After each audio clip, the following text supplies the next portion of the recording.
Aitäh, Marju, ja meie järgmine teema on meedia kui lapse hääle võimendaja. Ja sellest tuleb meile rääkima meie armas mentor või juht mõnes mõttes lapse õiguste saadikutel ja ta on väga aktiivne noor Triin Sooäär.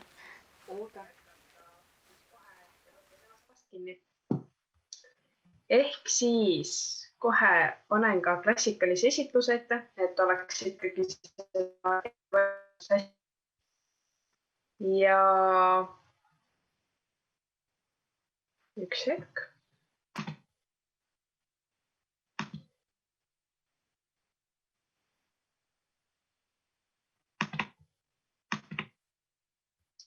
Nii. Ma loodan, et esitlus on näha. Ja kuigi me alustame sellise väga tagasihoidliku noodiga, ehk siis on ainult pealkiri, nimi ja aasta, siis ega see selleks ei jää. Ning kuigi Aveli ja Liide tegid hästi vahva ja toreda sissejuhatuse ära, siis see-eest on ikkagi hea meel tõesti võib-olla natuke neid müüte ümber lükata, just kui ajakirjandus ei soosiks väga laste ja noorte häält. Mina julgeks väita, et kui võib-olla paar aastat tagasi me olime suures madalseisus, siis nüüd ikkagi see osakaal järjest enam tõuseb.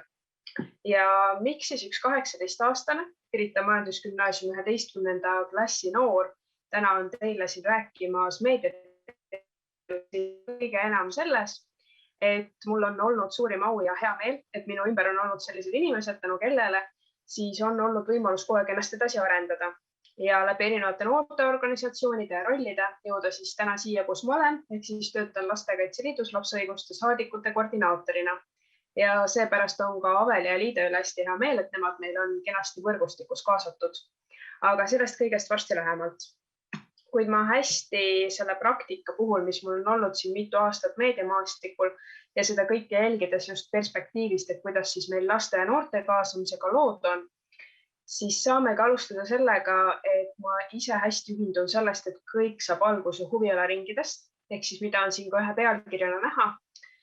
Lastekaitse Liidu noortekogu juht, riik, mis ühe käega annab ja teisega samal ajal võtab, ehk siis see oli avaldatud arvamuslugu kevade kanti, kui langetati huvihariduse rahastust poole võrra. Ehk siis kui varem oli see 14 miljonit, siis nüüd on see 7 miljonit. Ja nagu on näha Aveli ja Liide puhul, keda on väga hea läbi esitluse nüüd näiteks tuua, siis nemad on täiesti sattunud tänu sellele, et nad on selle meediapedestali ületanud just seetõttu, et nad ongi olnud seotud väga erinevate huvialaringidega, neil on tekkinud võrgustik ja nad sealt kaudu saavadki ka olla teiste häälekandjad. Nii et me jõuamegi siia, et mis on siis meie riigis prioriteedid. Aga natuke helgema noodiga siis on olnud suurim hea meel presidendi kõnevõistlusel avaldada arvamus teemal minust sõltub kõik, kuigi pealkiri kõlab väga egoistlikult, siis tegelikult selle taga peitub see, et meist kõigist sõltub kõik. Ja sellest saabki alguse see, et sinust sõltub kõik, kui minust sõltub ka kõik. Ja teisalt siis on väga erinevaid intervjuusid antud, aga hiljuti näiteks õpilasfirma teemal, kuid jõuame selleni, et iga laps ja noor on särama hakkamist ootab noor täht, aga ta on seda juhul, kui me anname talle selleks võimaluse ja kui me märkame tema potentsiaali. Ja see on ka minu missioon, miks ma jäin tööle Lastekaitse Liitu peale noortekogu juhi karjääri lõppu, vanuse tõttu tuli peale, sain täisealiseks, enam lapsena ei kvalifikatseeru. Ja nendel põhjustel on ka saadikute võrgustik moodustunud. Aga lähme nüüd praktiliste näidete juurde ja vaatame, mis edasi saab. Nii, siin on 3 noolt, nagu te näete juures olevalt pildilt ja on üks poster, mida kõik on näinud, kes sellele seminarile ennast registreerisid. Ja postri peal on tegelikult, ma algul mõtlesin, et kas ma teen ühe väga halva näidise, kuidas postrit saab teha lastele, noortele, tudengitele suunatud ürituste kohta. Aga siis ma vaatasin, et aga miks mitte rääkida positiivsete näidete varal. Nii et see esitlus on samamoodi pigem positiivsusele üles ehitatud. Aga siin me näeme siis seda, et üks nool tähistab seda, kuidas pealkiri on lapsesõbralik. Pealkirja lapsesõbralikkus ei saa olla selline asi, mis tuleb üleöö. Ja kui me vaatame ka praegu Eesti meediamaastiku pealkirju, läksin ausalt ja tõden seda sama, mida kunagi ütles Kärg-Valner, kes on Eurotsaldis siis Eesti esindaja noorte poole pealt, et oleks vaja lapsesõbralikku keelt. Meil on olemas inglise keel, vene keel ja nii edasi, aga vot lapsesõbraliku keelega jääme jänni. Ja siinkohal tõesti see, et pealkiri on arusaadav, on suurim pluss, et isegi minu 8-aastane õde saab aru, mis on lapsed ja noored ajakirjanduses. Siis sobiva pildi valik. See on ilmselt kõige suurem asi, mida tuleb ületada, kui me tahame valida head pilti. Sellepärast pilt ütleb tihti rohkem kui 1000 sõna ja nii edasi. Aga siinkohal siis see, et kui on esiteks päris Eesti inimesed, üks olen siis juhuslikult sattunud mina ja teine on Marilyn, kes on meil Hiiumaalt ja Hiiumaa noortevolikogu juht, ühte intervjuud andmas. Ning selle käigus see pilt annab edasi rohkem emotsioone, kuna esiteks on päriselt lapsed ja noored pildi peal ja pildipanga fotodest me küll räägime natuke hiljem, aga siinkohal ikkagi, kui siin ma kujutan ette, oleks tavaline pildipank ja võib-olla mitte meie enda Eesti noored, siis tekiks pigem küsimärk, et kellele me siis teeme. Ja konkreetne formaat ehk siis seesama veebiseminar ja alati on väga hea meeles pidada, et kui me pöördume laste või noorte poole, siis palun paneme esmalt paika formaadid. Kas see on veebiseminar, konverents ja oleks alati hea, kui see on ka ära nimetatud, et laps või noor või ka täiskasvanu, kes siis aitab ettevalmistusprotsessis, oleks valmis. Ja siin on üks selline hästi suur mosaiik, mille on siis koostanud Lastekaitse Liidu endine töötaja Kristi Märk, kellele siin hästi palavad tervitused ka edasi, sest et tema oli üks nendest, kes hakkas peaaegu et iga žüriilaua taga, igal konverentsil rääkima sellest, kuidas palun ärgme tee asju lastele, vaid koos lastega. Ja selle hetkeni me oleme jõudnud. Nii et siin on ju tegelikult lausa, kui lugeda küsimust, kuidas saada kokku selline mosaiik, 3 võimalust. Alati on võimaluseks lihtsalt kopeerida, kleepida kokku ja öelda, et vot milline meistriteos. Aga meie nii kergesti ei ole leppinud asjaga ja selleks, et selline mosaiik kokku saaks, esmalt me leidsime olulised kõneisikud. Ja nendeks kõneisikuteks nüüdseks on juba palju rohkem, aga siin pildi peal on mõned näha. Ehk siis näiteks Paula Rits, kes oli Eija jõulud tondikakkudel üks väga vahva osatäitja.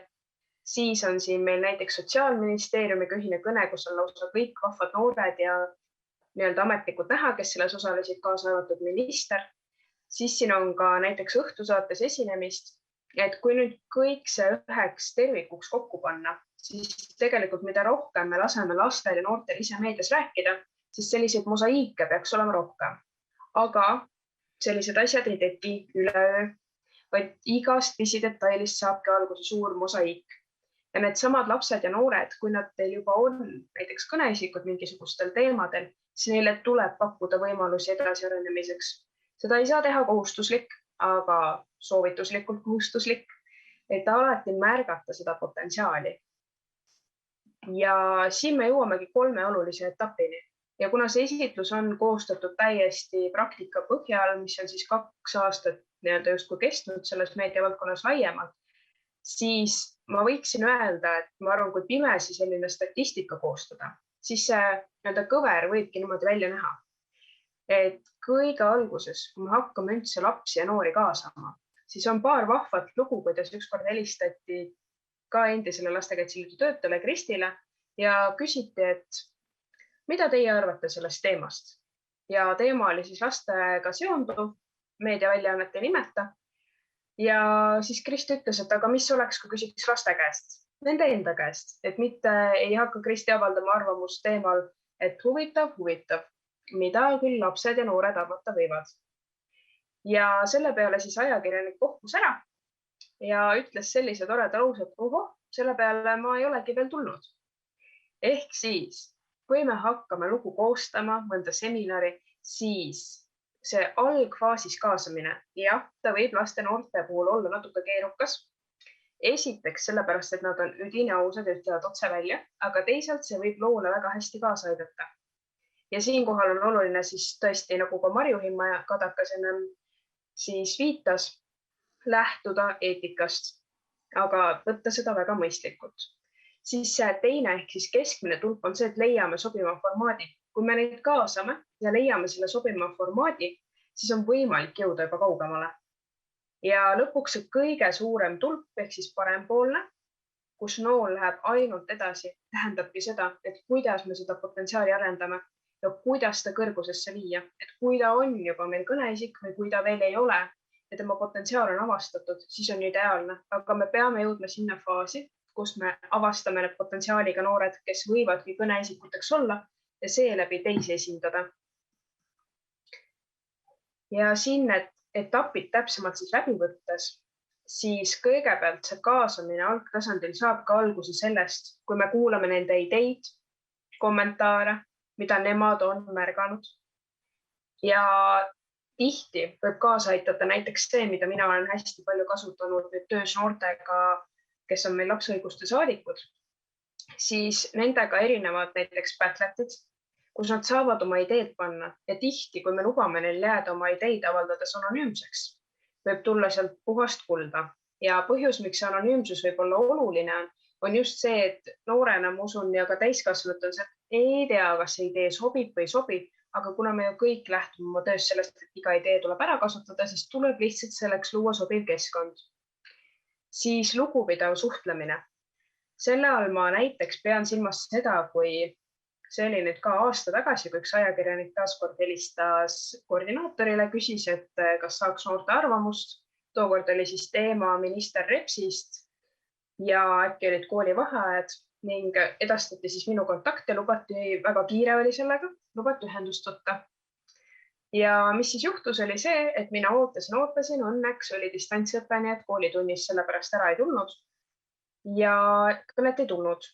Peale seda siis üks koordinaatoritest helistas, küsis, et mis selle looga nüüd sai või et noorega ei ole veel ühendust võetud.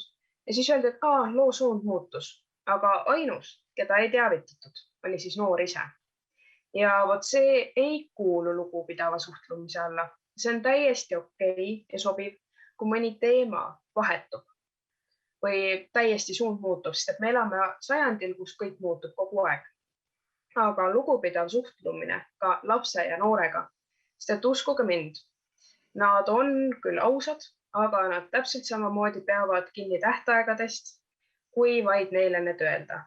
Ja täpselt samamoodi me võime siin kasutada ka seda, et kui me tahame lapsi ja noori kaasata, siis nende jaoks ongi kõige olulisem see, et me päriselt arvestame nendega ja sellega, et nemad käivad samamoodi koolis, nagu keegi käib tööl ja nende aeg on ka vägagi piiratud. Ja samamoodi siis ka see, et e-lahenduste sajand. Näiteks, kui on noori Ida-Virumaalt ja keegi ise on hoopiski Tallinnas, siis väga head asjad ongi e-lahendused, videokõned ja tihti see säästab palju rohkem aega kui reaalselt kokku saamine, nagu me ilmselt juba ise oleme ju ka kõik aru saanud. Siis sobiva formaadi leidmine ja siin, mida meie oleme nüüd 2 aasta jooksul avastanud, on 3 viisi.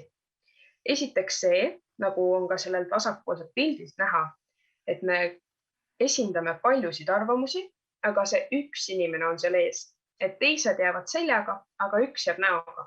Ja kui need paljud arvamused kokku koguda ja keegi saab neid esindada, siis see esiteks tagab selle, et me saame seda ühte last või noort kas siis kaitsta või suunata, kui näiteks tekib mõni halvem tagasiside, aga teisalt, kui tulevad just kiidusõnumid, siis saab temaga need kõik teised asjad ju edastada. Nii et see kõneisiku kasutamine erinevatel ka raskematel teemadel võiks kindlasti olla midagi, mis on veel väärt arendamist. Siis soovi korral lapsele ja noorele anonüümsuse tagamine. Siin pildil on ka näha 4 noort, kes tõstavad käsi. Võin saladuskattel öelda, see on tehtud meil suvekoolis linnahalli juures, aga soovi korral peaks tõesti tagama anonüümsuse. Ehk siis, kui on raskemad lood ja kui noor ise tunneb, et ta ei soovi oma nime näoga juures olla, siis see on väga tolereeritav.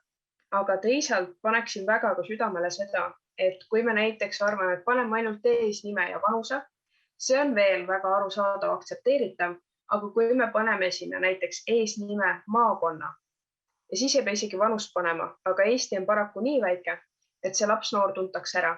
Ja sellepärast ka, kui me Lastekaitse Liidus avaldasime arvamuse näiteks lapsed-noored vaktsineerima teemal, kus siis kõik avaldasid oma arvamust, mis oli täiesti seinast seina, eelneva küsimustiku põhjal kogutud, siis ka seal me pidime tegema mööndused, et nad ei oleks mitte ühtegi viisi tuvastatavad. Ja 3. viis, ehk siis taaskord kõige parempoolne on see, kuidas me saame kaasata neid, keda võib-olla tihti ei saa esmapilgul kaasata, ehk meie kõige väiksemad lapsed ja noored. kellest tihti tehakse lapsesuurubriik, mis on väga tore. Aga minu isiklik unistus näiteks on see, et me jõuaksime nende 5-6-aastastega sellest lapsesuurubriigist palun ükskord kaugemale. Sellepärast, et näiteks oma loominguga on võimalik illustreerida kõike ja nende ausus ja mõtted on väga teretulnud. Ja siin on ka näha ühe 5-aastase lapse lihtsuses peitub ilu ja headuses peitub võlu tsitaat. Nii et neid tasub kuulata, aga tuleb lihtsalt valida õiged meetodid ja tihti ka pildi joonistamine midagi, mis temaga samal ajal vesteldes annab väga palju edasi. Ja 3. etapp, mis on kõige huvitavam, on siis see, mis saab siis, kui see potentsiaal on leitud, aga kuidas teda nüüd arendada, kuidas seda kajastada ja mis teemadel. Üks kõige suurem salanipp on selle juures see, et kui te teate selle lapse või noore südameteemasid ja ma ei mõtle siinkohal mingisuguseid tundeid või midagi sellist, vaid seda, mis teema teda päriselt kõnetab.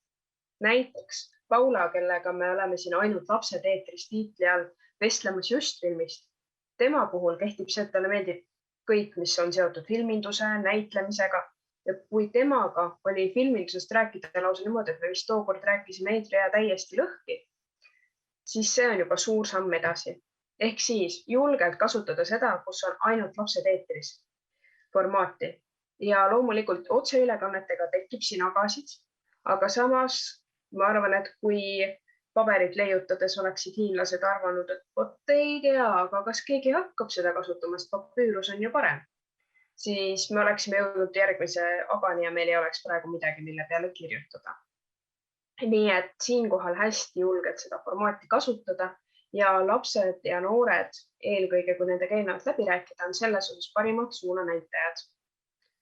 Siis tasakaal täiskasvanu ja laps. Siinkohal tervitused Lastekirjanduskeskusesse ja Jaanika Palmile, kellega me käisime siis Vikerraadios eelmine kevad rääkimas head laste ja noorte raamatut teemal. Ning ajalooline hetk selles mõttes, et kui lapsed ja noored saavad ise rääkida noorte raamatutest ja laste raamatutest, mis neid on kõnetanud, ja näiteks kui on juures ka spetsialist, siis selline formaat on väga teretulnud. Sest et esiteks, laste ja noorte teemadel, kes on kõige paremad spetsialistid, lapsed ja noored ise. Aga kui meil on olemas ka see ekspert, siis see on veel parem moodus, sellepärast et kui neid kahte kombineerida, andes mõlemale sama palju sõnaõigust, siis me jõuame selle kuldse keskteeni, kus on mõlemad ekspertarvamused kaasatud. Ja siinkohal veel ka see sotsiaalmeedia võlud, ehk siis samamoodi tegime Sotsiaalministeeriumiga koostöös arvamusfestivalile vaheklippe ja need läksid kenasti Facebookis levima. Sellel on näiteks küll 500 vaatamist ja ma ei mäleta peast küll, kui palju jagamisi, kuid seal osadel klippidel oli 1000 ja nii edasi. Ning sotsiaalmeedia puhul tuleb eriliselt pöörata tähelepanu sellele, et kui see klipp hakkab levima, siis tuleb laps ette valmistada ka negatiivseteks tagajärgedeks. Selleks on väga head materjalid näiteks koostanud targalt internetis, #suurim julgus Telia poolt ja nende kaudu esmalt ka last informeerida, et mis sellega kaasneda võib. Aga samas alati ka positiivse tagasisidega toime tulemine on midagi sellist, mida kindlasti väga palju rakendada. Ja teisalt tekib ka see sotsiaalmeedia puhul, et kui seal on näiteks anonüümne lugu kajastatud, hiljuti oli Noorte Ekspressis artikkel ja see pannakse oletame TikTok keskkonda, mis on tuntud selle poolest, et administratiivne pool on seal natuke vajaka jäänud, siis kui seal tulevad ka samamoodi negatiivsed kommentaarid, see laps noor ise näeb neid, see on tema lugu, ometi see on anonüümne ja teised ei tea, kes selle taga on, siis kuidas aidata tal ka sellega toime tulla. Ja siin me oleme jõudnud selleni, et kui need eelnevad etapid on hästi käsitletud, siis lastega mitte lastele. Ehk siis ÜRO poolt koostatud lapseõiguste konventsioon, mis sätestab kõik tähtsad õigused ja kohustused, mis lastel on. Selle 30. aastapäeva tähistamine Brüsselis möödus laste poolt selliste sõnumitega, nagu millal te lõpetate meie kaasamisest rääkimise ja hakkate meid päriselt kaasama. Ja need öeldi suurel laval välja ja need on siiamaani midagi, mida meie kasutame hästi palju pressiteadetes ja sellest kõigest me ka juhindume. sest et kui lapsed ise ütlevad, et millal te lõpetate meie kaasamisest rääkimise, siis see paneb päris tugevalt mõtlema sellele, mis variandid meil praegu on.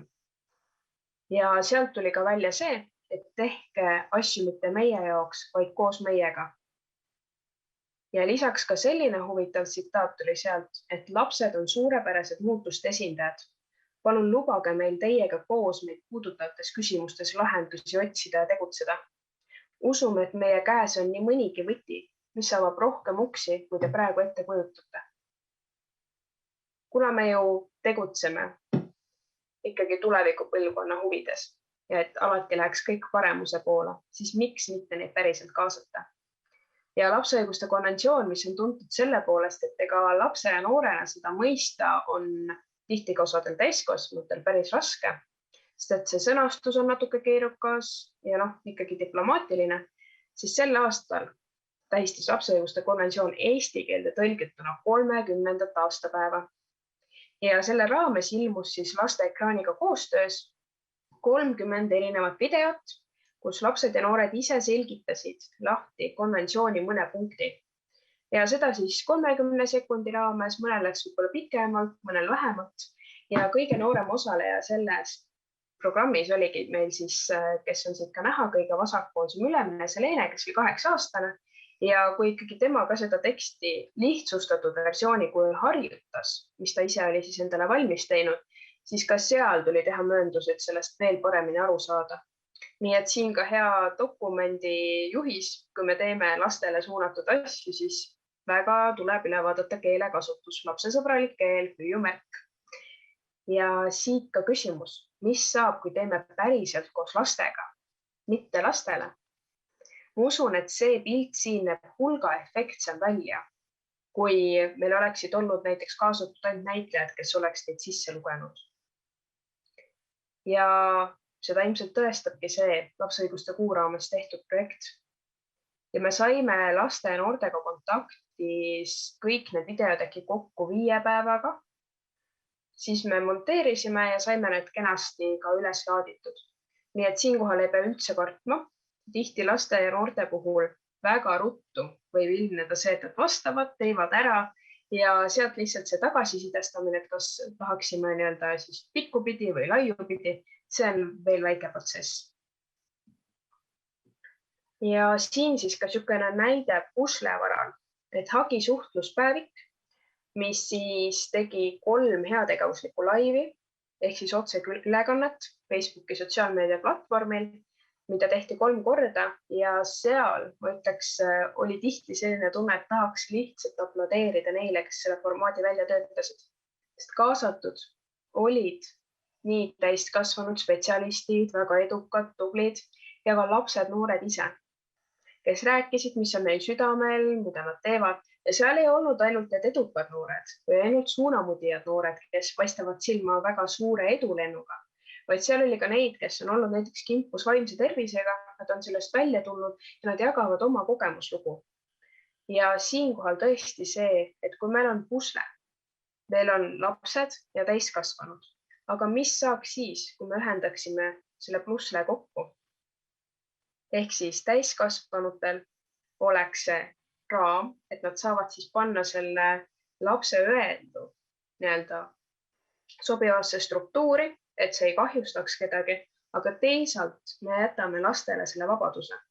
Ja siin ka selle kollaaži peal on näha, kus raamat, mille nad siis avaldasid enda otseülekannete tulemusena, seal olid olemas need toredad osad, mida tihti ei leia. Ehk siis laste ja noorte lood olid väga hästi välja kirjutatud, toimetatud ja sobivalt ka ajakohastatud. Nii et need on sellised väiksed killud, tänu millele on lootust, et lõpuks hakkame tegema lastega, mitte lastele. Ja siin, enne seda, kui saavad taas sõna meie vahvad moderaatorid, siis küsikski, kas nii hakkabki siis nüüd olema, et lapsed on eetris? Aga võtta näpust, nad saavad väga hästi hakkama. Ja siinkohal tahaks väga tugevalt öelda sellist või nentida fakti, et paraku, kui me räägime laste noorte teemadel või kui on sündmused, siis tihti tahetakse justkui modereerima ja esinema selliseid väga tublisid, populaarseid, suunamudijaid, edukaid, kelle edulugudest loomulikult saavad kõik väga suurt inspiratsiooni, aga teisalt kasutagem neid lapsi ja noori, kes on tulevikus suurepärased suunanäitajad, sest et nemad inspireerivad siis. Praegu on nendest võib-olla 2-3 aastat nooremaid, kes on juba järgmisel hetkel sama eeskujulikud. Ja siia lõppu tahaksingi tõstatada peaaegu et juba poole aasta vanuse mõtte, et kas sa juba vaatad uut ägedat saadet, kus mikrofon on laste käes. Paraku seda saadet teil ei ole, nii et väga kehv aprillinali, mis küll ilmus lastekaitsepäeval, aga äkki sellest aprillinaljast me jõuame sinnani, et see on lõpuks päriselt. Ja et seda ei võetaks kui lapse suurubriigina, vaid päris hästi argumenteeritud arvamussaatega. Minu poolt suur aitäh ja kirjutamiseni. Aitäh sulle, Triin!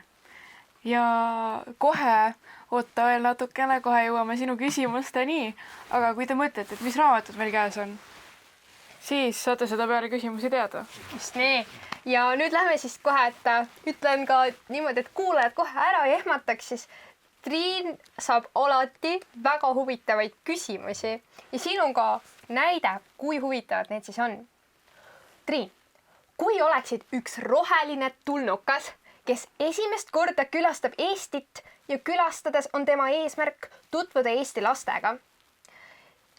Eesti lastega tutvumiseks on tal võimalus viimase 10 aasta ajalehed ajakirjad läbi lugeda 2 minutiga. Selleks muide on leiutatud kiirmeetod, et ärge muretsege selle pärast. Siis Triin, mis sa arvad, millise pildi sa saaksid Eesti lastest? Milline kuvand on Eesti lapsel? Kas sellist kuvandit me soovimegi?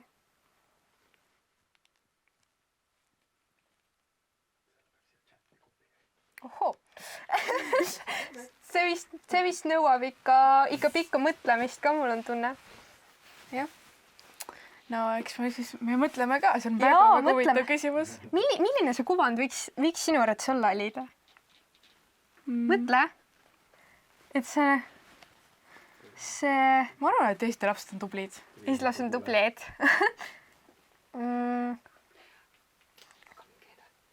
Noh, okei. Kui Triinult vastust ei tule, siis me küsime... Mõtleme kõik siis ise kodus ja mõtleme sellele. See on tegelikult väga-väga oluline. See on nii hea küsimus. Ja mulle meeldivad need küsimused, millist need on.